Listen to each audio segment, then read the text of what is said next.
Alright, let's start. First question, how is constellation used in farming? In farming, constellation are primarily used as natural calendar, allowing farmers to track the changing season and plan their planting and harvesting activities. Alright, next question, how is constellation formed? Constellation are created by chance of alignment of stars that are not physically connected. Stars that appear close together in the night are called constellation. Constellation are named after mythological figures, animals, people, and objects.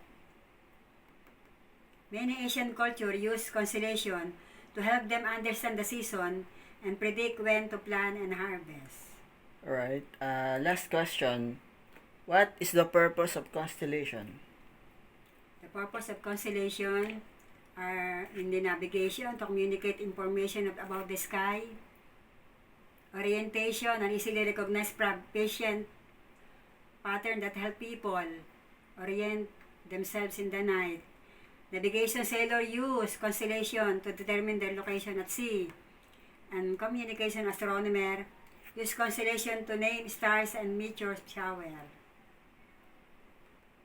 Constellation have been used to preserve and communicate stories about culture, inspired astrological tradition that shape how people understand personality, destiny, and daily mood.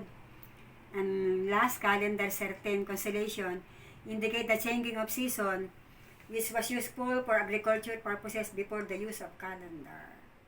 Okay, you answered all the questions now. Thank you.